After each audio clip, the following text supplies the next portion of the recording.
Vamos a hablar hoy acerca de un atributo muy particular de nuestro Dios que vemos revelado en las Escrituras, y es que nuestro Dios es un Dios celoso.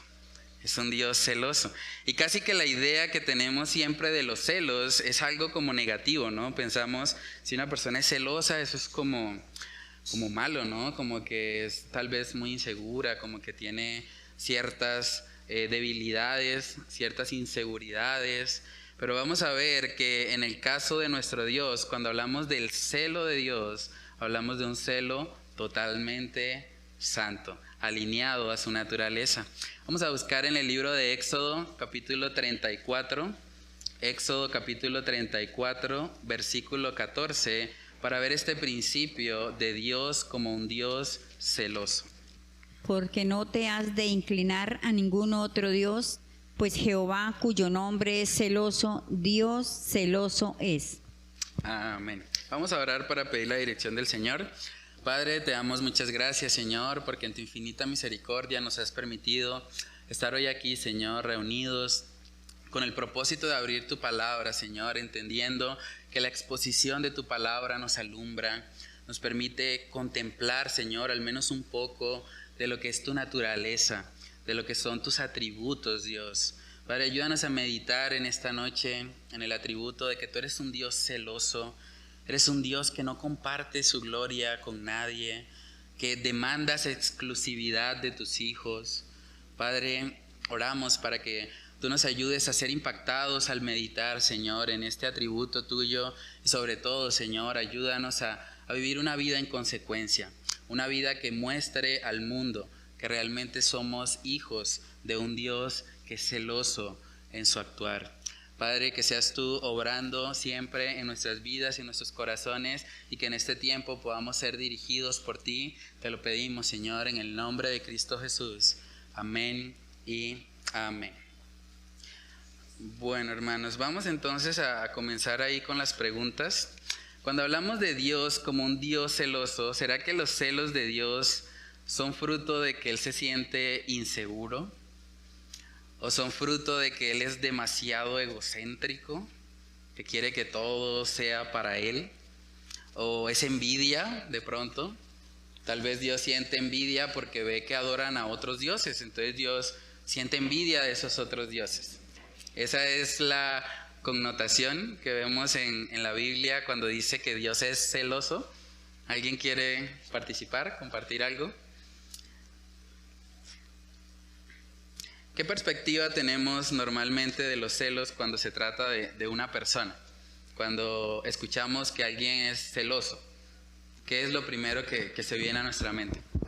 Bueno, los celos, como decía el pastor Félix, son totalmente diferentes de la perspectiva de que la persona la vea. Por lo menos el celo de Dios es un celo por la santidad, por lo menos cuando vemos en el Nuevo Testamento, cuando el Señor Jesús llegó al templo y vio que los cambistas estaban haciendo negocio, mercadería en el templo, él sintió un celo porque era la casa de él, la casa de oración. Ese es el celo que él manifiesta, ¿sí? A los celos que demuestran los hombres, que ya son celos carnales, si se le puede decir a eso, ¿eh? Amén. Sí, mucha gente siente celos por inseguridad, ¿no? Tal vez en el contexto de las relaciones de pareja, un hombre llega a sentirse celoso porque de pronto está inseguro en que su esposa realmente le ame, o que de pronto su esposa pueda estar un día pues cortejando, siendo cortejada por otra persona. Como que generalmente los celos se asocian como a la inseguridad, ¿no?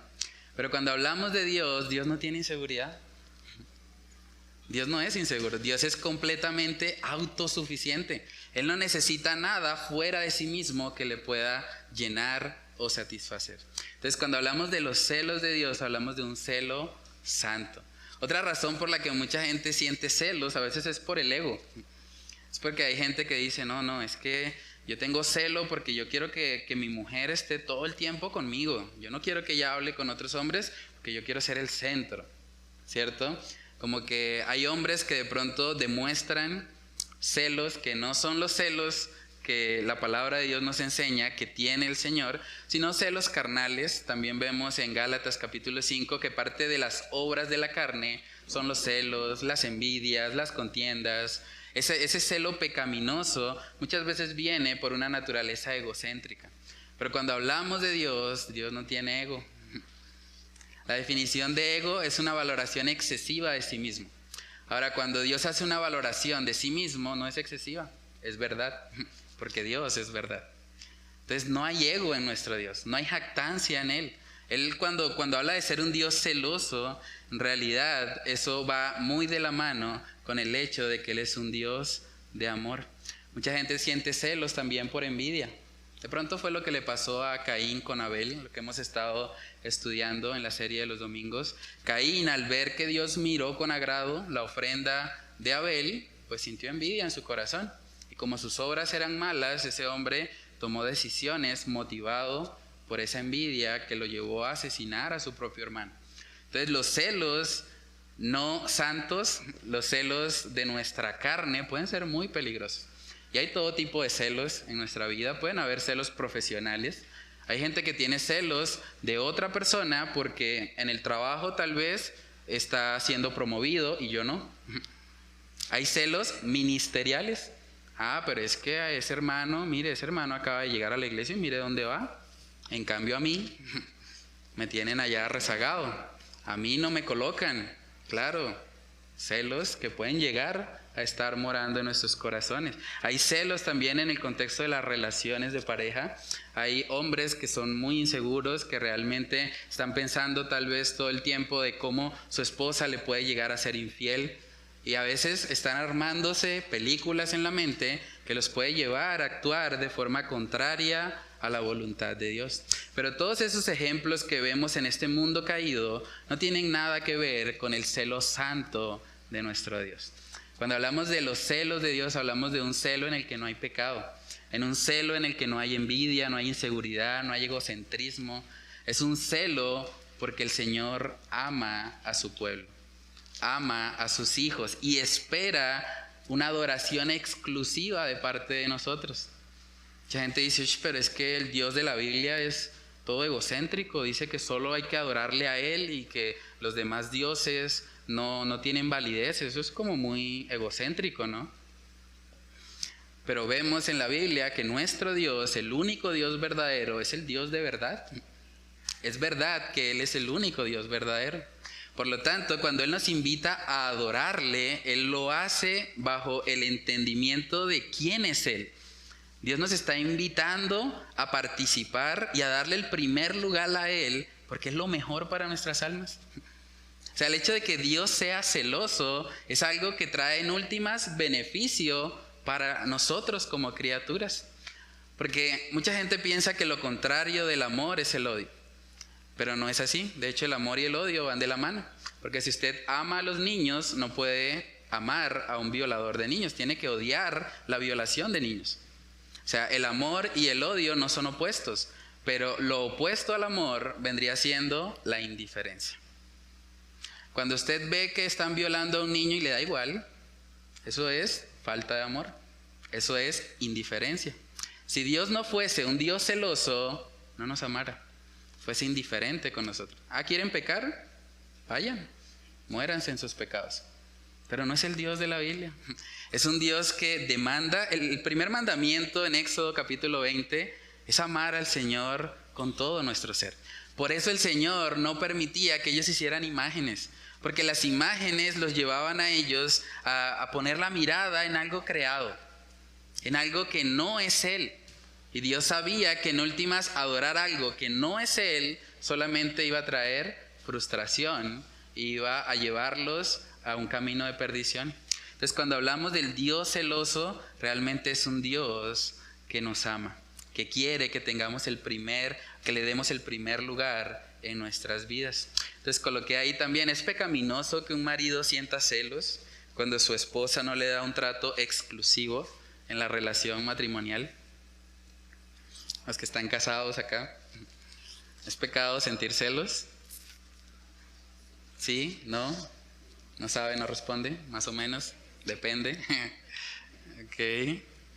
¿De qué depende? De la intensidad del celo, bueno, puede ser. Si yo salgo con mi esposa y hay un hombre en un restaurante que de repente empieza como a coquetearle a mi esposa, empieza a hacerle cumplidos, tal vez le regala una flor, tal vez se acerca, él le pide su número, ¿estaría bien que yo sienta celos en ese momento? ¿Sí, hermano? Si ella accede a eso. Ok, bueno, muy bien. Ok. Listo. Ok, sale el viejo hombre.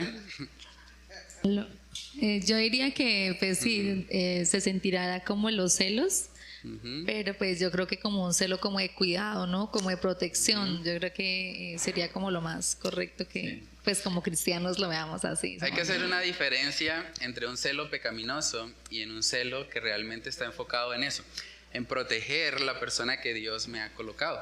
O sea, delante de Dios yo soy una sola carne con mi esposa. Y yo debo velar por protegerla, por guardarla. Y si hay una persona que está tratando de influenciarla románticamente, mi deber como esposo es actuar en un celo santo, no en un celo carnal, no ir a darle en la jeta al individuo, sino realmente protegerla a ella, ¿cierto? Y ayudarle a esa persona a darse cuenta que somos una familia y que atacar o meterse románticamente con mi esposa, pues realmente es un ataque directo a nuestro hogar, a nuestro Dios, que fue el que nos unió. Entonces, es muy importante tener claro que hay una distinción entre un celo santo, un celo que parecido al celo de nuestro Dios busca proteger, busca realmente que el Señor sea glorificado en nuestras vidas, a ese celo pecaminoso que está enfocado en atacar al otro, en destruirlo, o está basado muchas veces en el egocentrismo, en pensar que el otro no debería tener lo que yo no tengo, ¿cierto? Entonces debemos tener mucho cuidado y pedirle al Señor que Él nos ayude a poder actuar siempre al igual que su naturaleza celosa, con un celo santo, con un celo que realmente esté enfocado en las cosas de arriba. Ahora, es posible, hablando todo lo que hemos hablado, es posible que Dios nos ame exclusivamente sin ser celoso. O sea, ¿podría Dios amarnos a nosotros y no ser celosos si estamos adorando a otros dioses? Si hay algo más en nuestra vida que ocupa el primer lugar y Dios simplemente dejarlo como bueno, esa es su libertad. ¿Sí, hermano? Tanto en un matrimonio como en la relación con Dios, lo que se juega ahí son las lealtades, ¿no? Entonces, Dios nos anhela celosamente, dice la palabra de Dios, ¿sí? Pero entonces es algo muy paradójico, ¿no? O sea, si Dios nos da tanto, la otra persona puede pensar, por ejemplo, en caso de Dios, pues él puede pensar, es una persona ingrata porque está recibiendo de mí todo lo mejor y se va a buscar otras cosas que no necesita, ¿sí? ¿Sí? No necesita, ¿sí? Y como una vez mi esposa me decía, cuando un hombre mira a una mujer, ¿sí? Porque pues mira algo que no necesita, ¿sí?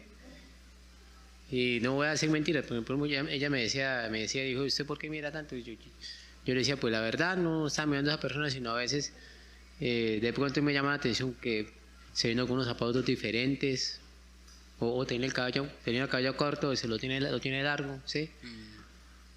O se vino despeinado la otra persona así. Entonces mi esposa dijo, no, mire, no. Entonces, ¿cuál es el problema uno de caballero? Es muy la curiosidad, ¿sí? Entonces, sencillamente, pues, el Señor da la ley de lo que uno tiene es más que suficiente. Y con Dios es más que suficiente lo que nos da a nosotros. Entonces, ¿para qué vamos a anhelar a tener otra casa cuando ya Dios nos dio una casa? Sí. O el carro del prójimo, o otras cosas, que la suerte, que la hechicería, que la brujería. Si realmente Dios nos dio a nosotros, aparte del libre albedrío, nos dio nos dio las bendiciones que están en la palabra de Dios, entonces no dependemos de otros dioses para ser felices. Sí, tiene que ver mucho con eso, o sea, bajo la naturaleza de Dios que conoce todas las cosas, que es omnisciente, que es veraz, que, bueno, todo lo que hemos estudiado los miércoles, Dios sabe que si nosotros buscamos un Dios diferente a Él, vamos a estar frustrados. Ese Dios falso no nos va a llenar. Ese Dios falso nos va a hacer sufrir, nos va a engañar, nos va a hacer vivir bajo una mentira y al final, como todo pecado, nos va a terminar decepcionando, ¿cierto? Entonces, como Dios nos ama tanto, Dios demanda una adoración exclusiva de parte de nosotros.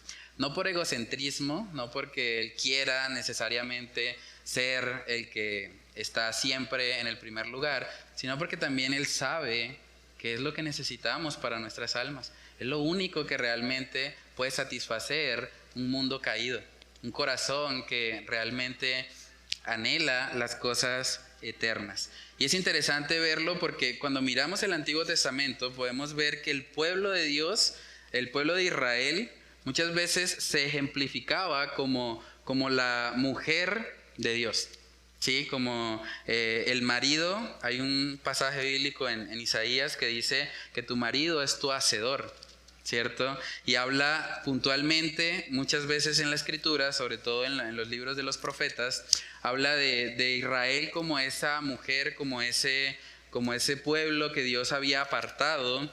Y luego también vemos que Dios, cuando ellos se iban hacia el pecado, cuando ellos buscaban otros dioses, Dios les exhorta de haber cometido adulterio. Y uno diría, pero ¿adulterio cómo así? Sí, es un adulterio espiritual, porque han colocado otros dioses, otras cosas, otras personas como lo primordial en sus vidas. Y un ejemplo de eso está en Jeremías capítulo 3. Vamos a mirar ahí los versículos del 6 al 11. Jeremías capítulo 3, versículos del 6 al 11. Si alguien tiene ahí el pasaje, lo puede leer. Me dijo Jehová en días del rey Josías: ¿has visto lo que ha hecho la rebelde Israel? Ella se va sobre todo monte alto y debajo de todo árbol frondoso, y allí fornica. Y dije: después de hacer todo esto, se volverá a mí, pero no se volvió, y lo vio su hermana la rebelde Judá. Ella vio que por haber fornicado la rebelde Israel, yo la había despedido y dado carta de repudio, pero no tuvo temor la rebelde Judá, su hermana, sino que también fue ella y fornicó. Y sucedió que por juzgar ella cosa liviana su fornicación, la tierra fue contaminada y adulteró con la piedra y con él el leño. Con todo esto, su hermana la rebelde Judá no se volvió a mí de todo corazón, sino fingidamente, dice Jehová. Y me dijo Jehová: ha resultado justa la rebelde Israel en comparación con la desleal Judá. Tremendo eso, ¿no? Cuando habla de Israel y cuando habla de Judá, habla, o sea, como personificándolas como si fueran mujeres, ¿no? Y en el verso 9 dice a la parte final que adulteró con la piedra y con el leño. ¿Cómo se puede adulterar con una piedra o con un leño? Eso sucede cuando se adora a lo creado antes que al creador. Entonces, en el Antiguo Testamento podemos ver que Dios usa muchas veces esa figura de que el pueblo de Israel era su amada, era su esposa, y cuando el pueblo de Israel se iba detrás de otros dioses, pues realmente estaba cometiendo adulterio espiritual. Santiago capítulo 4, versículos del 4 al 5, vemos que el mismo principio se aplica también en el Nuevo Testamento respecto a los creyentes. Cuando un cristiano ama más el mundo, ama más los deseos de la carne, los deseos de los ojos, la vanagloria de esta vida, ese cristiano está cometiendo adulterio espiritual. Y por eso vemos que en el libro de Santiago aparece puntualmente el término de almas adúlteras. Mire, busquemos Santiago capítulo 4, versículos del 4 al 5. Oh almas adúlteras, ¿no sabéis que la amistad del mundo es enemistad contra Dios? Cualquiera pues que quiera ser amigo del mundo, se constituye enemigo de Dios. ¿O pensáis que la Escritura dice en vano: en espíritu que Él ha hecho morar, que en nosotros nos anhela celosamente. Amén. Es interesante eso, ¿no? Es una carta escrita a creyentes y les dice, oh almas adúlteras. ¿Cómo adultera un alma? Un alma adultera cuando hay algo que está ocupando el primer lugar de su vida y que ha venido a reemplazar lo que solamente a Dios le pertenece. Y por eso la exhortación, oh almas adúlteras, no pueden ser amigos del mundo y ser amigos de Dios. Eso es imposible. Si van a realmente adorarme, si yo voy a ser el que está en el primer lugar, deben apartarse del mundo. No pueden ser amigos de Él. El Señor está exhortando a los cristianos a darle una adoración exclusiva. Una adoración en la que solo Él sea el centro. Con lo que hay también que el atributo de un Dios celoso nos recuerda el amor pactual que Cristo tiene para con su pueblo. Dios está comprometido en llevarnos a experimentar el mayor bien de todos, Él mismo. El mayor bien que puede tener un alma es Dios. Y por eso cuando Él nos demanda esa adoración exclusiva, en realidad lo hace por nuestro bien, porque es lo mejor que le puede pasar a este cuerpo caído. Miremos Hebreos capítulo 6, versículos del 13 al 18. Vemos que en un momento el Señor, no habiendo nada más por qué jurar, el Señor jura por sí mismo para dar garantía de sus promesas. Miremos Hebreos capítulo 6, versículos del 13 al 18. Porque cuando Dios hizo la promesa a Abraham, no pudiendo jurar por otro mayor, juró por sí mismo, diciendo: de cierto te bendeciré con abundancia y te multiplicaré grandemente. Y habiendo esperado con paciencia, alcanzó la promesa. Porque los hombres ciertamente juran por uno mayor que ellos, y para ellos el fin de toda controversia es el juramento para confirmación. Por lo cual, queriendo Dios mostrar más abundantemente a los herederos de la promesa la inmutabilidad de su consejo, interpuso juramento, para que por dos cosas inmutables, en las cuales es imposible que Dios mienta, tengamos un fortísimo consuelo los que hemos acudido para asirnos de la esperanza puesta delante de nosotros. Amén. Es interesante eso, ¿no? Dice que Dios, no pudiendo jurar por alguien mayor, pues juró por sí mismo, ¿cierto? Hasta cierto punto, cuando vemos que Dios ha colocado el primer mandamiento y dice, bueno, tienen que adorarme solo a mí, no pueden adorar las imágenes, es como si Dios estuviese diciendo, bueno, todos estos dioses que ustedes adoran no son nada, eso no les va a llenar, adórenme solo a mí porque yo soy la verdad, yo soy el único Dios verdadero. Esos dioses que ustedes adoran son falsos, son piedra y leño, eso no les va a llenar, no les va a satisfacer. Lo mismo en el Nuevo Testamento, cuando hablamos de la idolatría, cualquier cosa que nosotros pongamos en nuestra vida en lugar de Dios, no nos va a llenar. Es la realidad. Vivimos en un mundo cuyo Dios es el trabajo, cuyo Dios es el dinero, cuyo Dios es el placer. ¿Y qué vemos en este mundo? Gente insatisfecha, gente queriendo cada vez más. Gente que a pesar de tener riquezas, posesiones, está viviendo los índices más altos de depresión. Es impresionante poder notar cómo está disparado todo el tema de salud mental en Colombia y en el mundo. Es una realidad. Los jóvenes con más juguetes, pero más deprimidos, más tristes. ¿Por qué? Porque han buscado en dioses falsos lo que solo el Dios verdadero les puede dar. Busquemos Isaías capítulo 42, en el versículo 8. Ahí vemos puntualmente que el Señor una vez más dice que Él no comparte su gloria con nadie. Isaías capítulo 42, versículo 8. Yo, Jehová, este es mi nombre, y a otro no daré mi gloria, ni mi alabanza a esculturas. Amén. El Señor está diciendo que Él no comparte su gloria con nadie. Él no le va a dar su gloria a ninguna otra cosa creada.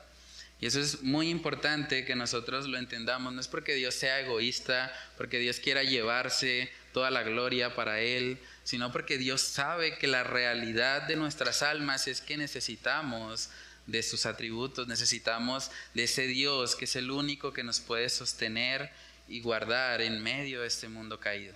Coloqué ahí en la parte de aplica que la Biblia describe la iglesia como la desposada o prometida de Cristo. Por lo tanto, tener cualquier cosa o persona que esté ocupando el primer lugar de nuestra vida es cometer adulterio espiritual. Ahora, pensemos por un momento en esto. ¿Cómo nos sentiríamos nosotros si nos enteramos que nuestra pareja nos fue infiel? Es difícil pensar en eso, ¿no? Pero puede pasar. O tal vez incluso hay personas acá o escuchando luego este podcast que pues lo han experimentado. ¿Cómo se sentiría eso? O sea, que la mujer con la que fui al altar, que hice mis votos, que prometí estar en la salud, en la enfermedad, en la abundancia, en la escasez, hasta que la muerte nos separe, que esa mujer me haya sido infiel. ¿Cómo nos sentiríamos si eso llegase a suceder? Ahora, lo que Dios está diciendo en la Biblia, tanto en el Antiguo como en el Nuevo Testamento, es que Él trata a su pueblo como su esposa. Cuando su pueblo, cuando nosotros los creyentes tenemos cosas en nuestra vida que no son Dios y que estamos adorando y que estamos viviendo exclusivamente para esas cosas, estamos cometiendo adulterio espiritual y estamos contristando a nuestro Dios. Es impactante poder meditar en esto. ¿Alguna vez has meditado en lo que implica contristar al Espíritu Santo con el que fuimos sellados? El Espíritu Santo no es una fuerza, no es una energía. El Espíritu Santo es una persona que vive en nosotros y que contristamos cuando pecamos. Imagínense el dolor cuando Dios dice en su palabra: yo amo a mis hijos. Yo he preparado todo. La Biblia habla puntualmente del encuentro con el Señor como las bodas del Cordero, como ese momento glorioso en que su iglesia va a entrar y va a estar ahí en ese matrimonio espiritual, por decirlo de alguna manera, en el que Cristo va a ser nuestro esposo, va a ser el Salvador, va a ser la persona con la que vamos a pasar el resto de la eternidad. Y cuando Dios ve que nosotros estamos tal vez enfocados en el trabajo, incluso en otras personas. La idolatría puede llegar a suceder también hacia un esposo, hacia una esposa, hacia un hijo. Incluso en la familia puede haber algo que llegue a ocupar el lugar que solo le pertenece a Dios. Y cuando eso pasa, el Espíritu Santo se contrista. Y es muy impactante poder pensar en eso. O sea, el Dios que nos ha amado y que nos trata como su esposa, nosotros cuando pecamos, cuando buscamos cosas diferentes a Él que nos puedan llenar, le somos infieles espiritualmente, somos adúlteros. Y es algo que contrista el corazón de nuestro Dios. Hay un texto en Jeremías capítulo 2 que habla o describe muy bien esto. Jeremías capítulo 2, versículos del 12 al 13. Si alguien tiene ahí el pasaje, lo puede leer.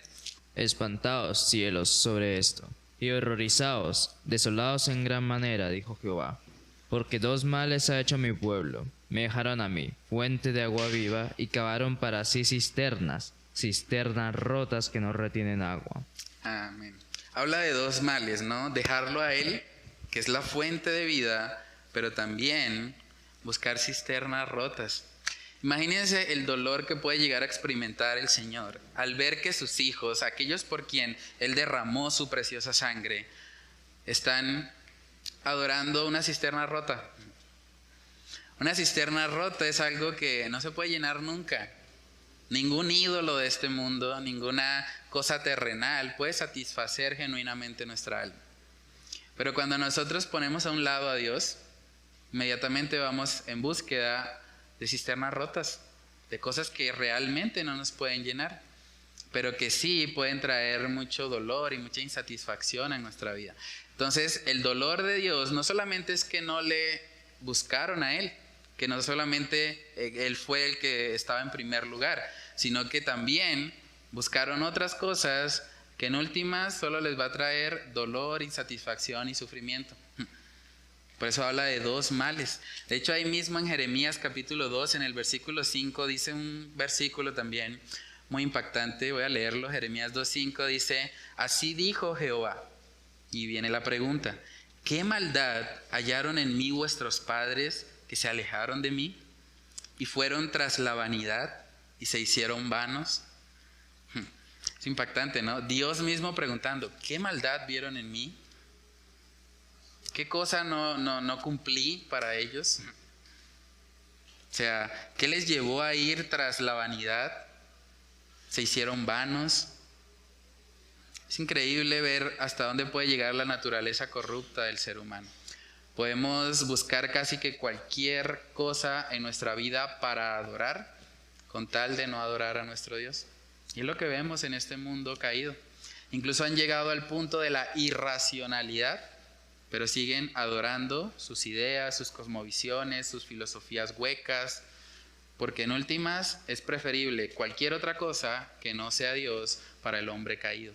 Entonces, nosotros como creyentes de un Dios celoso debemos buscar no contristarle, debemos buscar realmente caminar en unión con Él, en esa relación íntima, así como un matrimonio, debe haber una relación íntima de nosotros con nuestro Dios. Él debe ser el centro. Cada cosa que hagamos debemos hacerla por y para Él. En Efesios capítulo 4 vemos que se nos advierte también de tener mucho cuidado con contristar al Espíritu Santo. Efesios capítulo 4 versículos del 29 al 30. Si alguien tiene ahí ese pasaje, lo puede leer. Ninguna palabra corrompida salga de vuestra boca, sino la que sea buena para la necesaria edificación, a fin de dar gracia a los oyentes. Y no contristéis al Espíritu Santo de Dios, con el cual fuisteis sellados para el día de la redención. Amén. Es interesante la cercanía de esos dos versículos, ¿no? Una de las cosas o una de los motivos por los cuales contristamos muchas veces al Espíritu Santo es por lo que decimos. Es porque a veces salen palabras corrompidas de nuestra boca. A veces herimos a aquellos a quienes deberíamos amar. A veces sale una palabra con enojo, con ira, con molestia, queriendo dañar a la otra persona. Y cuando hacemos eso, el Espíritu Santo se contrista. Por eso nos está diciendo: ninguna palabra corrompida salga de vuestra boca, sino más bien palabras de gracia, palabras necesarias para edificar, para construir. Y de esa manera el Espíritu Santo va a poder estar llenándonos de una manera especial. Pero cuando nosotros hablamos de forma ligera, cuando de pronto atacamos al prójimo, a lo que Dios ha creado, pues terminamos también contristándole. Entonces es muy importante que nosotros recordemos que el Espíritu Santo es una persona que vive dentro de nosotros y que podemos ofender con nuestro actuar, y que por lo tanto debemos caminar en fidelidad a la palabra, para que Él pueda llenarnos y pueda ser evidente el fruto del Espíritu en nuestras vidas. Con lo que hay también en la parte de razona que si el Dios celoso vive en cada creyente, entonces eso debe llevarnos a tener un celo santo por buscar la gloria de Él en nuestras vidas. No podemos servir a dos señores. No podemos servirnos a nosotros mismos y servir a Cristo. No. Cristo debe recibir adoración exclusiva en nuestras vidas, o de lo contrario, el Señor tendrá que disciplinarnos en amor para llevarnos a comprender que solo Él es nuestro todo. Un Dios celoso no nos va a dejar a merced de nuestro pecado. Un Dios celoso va a intervenir cuando nuestro corazón esté siendo idólatra, cuando nuestro corazón se esté desviando de lo que es la mayor expresión del bien, que es Dios mismo. Entonces en Hebreos capítulo 12 podemos ver que incluso una marca distintiva de los hijos de Dios es que los hijos de Dios reciben disciplina. Si alguien no recibe disciplina de parte de Dios, no es hijo, es un bastardo. Es alguien que tal vez cree que es cristiano, pero si no hay ninguna evidencia de que Dios lo esté disciplinando, que Dios lo esté santificando, que lo esté corrigiendo, pues probablemente no sea un verdadero hijo de Dios. Miremos Hebreos capítulo 12, versículos del 6 al 8. Porque el Señor al que ama disciplina y azota a todo el que recibe por hijo. Si soportáis la disciplina, Dios os trata como a hijos, porque ¿qué hijo es aquel a quien el Padre no disciplina? Pero si se os deja sin disciplina, de la cual todos han sido participantes, entonces sois bastardos y no hijos. Amén. Tremendo eso, ¿no? Un distintivo de los hijos de Dios es la disciplina sobre nuestras vidas. Y cuando nosotros permitimos que haya otra cosa que no es Dios, que llegue a gobernar nuestra vida, nuestros afectos, pues Dios eventualmente va a tener que intervenir, va a tener que disciplinarnos, no porque nos odie y porque Él sea un egocentrista que quiere que solo Él sea el centro, sino porque nos ama, como dice el pasaje. Y Dios al que ama tiene que disciplinar para que pueda experimentar lo que es el verdadero bien para su alma, que es Dios mismo. Apocalipsis capítulo 3, ese es un texto también muy impactante. En Apocalipsis 3, versículos del 15 al 19, vemos una exhortación a una iglesia. La exhortación a esta iglesia es bastante peculiar. Es el famoso pasaje donde Dios les dice que mejor es que fueran fríos, sino que fueran tibios, ¿no? Miremos Apocalipsis 3, versículos del 15 al 19, para ver la exhortación que Cristo le está haciendo a esta iglesia y cómo en esa exhortación precisamente les llama a ser celosos por el Señor. Miremos Apocalipsis capítulo 3, versículos del 15 al 19.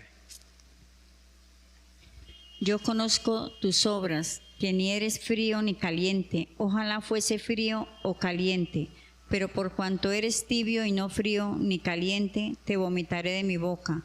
Porque tú dices, yo soy rico y me he enriquecido y de ninguna cosa tengo necesidad. Y no sabes que tú eres un desventurado, miserable, pobre, ciego y desnudo. ¿18? Sí, hasta el 19. Por tanto, yo te aconsejo que de mí compres oro refinado en fuego para que seas rico y vestiduras blancas para vestirte y que no se descubra la vergüenza de tu desnudez y unge tus ojos con colirio para que veas. Yo reprendo y castigo a todos los que amo. Sé pues celoso y arrepiéntete. Interesante eso, ¿no? Termina exhortando a esta iglesia llamándoles a ser celosos. ¿Cuál es el problema de una persona tibia? Una persona tibia probablemente quiere tener un pie en el mundo y quiere tener un pie en la iglesia. Entonces el Señor está diciendo, ojalá fueses frío. Mejor una persona fría que cuando se le predica el evangelio se transforme totalmente en una nueva criatura, que alguien que es un simpatizante y que está ahí estancado y que realmente no tiene ninguna evidencia, ninguna necesidad de pronto de reconocer a Cristo en su vida. Y es importante que en términos de la iglesia como tal, que seamos celosos en cuanto a Dios.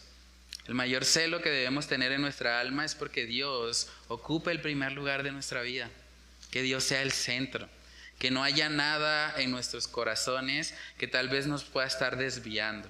Al parecer esta iglesia tenía riquezas. Ellos se estaban jactando de eso.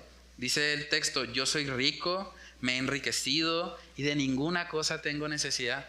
Llegaron a idolatrar las riquezas, pensando que las riquezas les hacía no necesitar tanto de Dios. Como que yo no necesito ser tan apasionado y tan ferviente, no, yo estoy bien. Podemos vivir un cristianismo tibio. Y a esa iglesia el Señor le dice que pues si persisten en eso, el Señor los vomitará. Porque realmente el Señor no se agrada de eso. Ahora, si alguien permanentemente vive en tibieza, pues está evidenciando que el Dios celoso que disciplina no está morando en él. Porque puede permanecer y practicar el pecado, al parecer, sin ningún problema. Entonces, la exhortación del Señor para esta iglesia, recordándole su amor, eso es interesante también en el verso 19, dice, yo reprendo y castigo a todos los que amo, y basado en ese amor les dice, sé pues celoso y arrepiéntete. Busca que yo sea el que ocupe el primer lugar de tu vida. No confíes más en las riquezas, no te creas autosuficiente, reconoce que me necesitas y dame una adoración exclusiva a mí, porque soy el único que puede sostenerte y que puede guardarte aún en medio de este mundo caído. Entonces, cuando nosotros meditamos en ese Dios celoso que además mora en nosotros por medio del Espíritu Santo, deberíamos tener también celo santo. Celo porque Dios sea el que ocupe el primer lugar en nuestra vida y porque todo lo que hagamos sea genuinamente para honrarle a Él.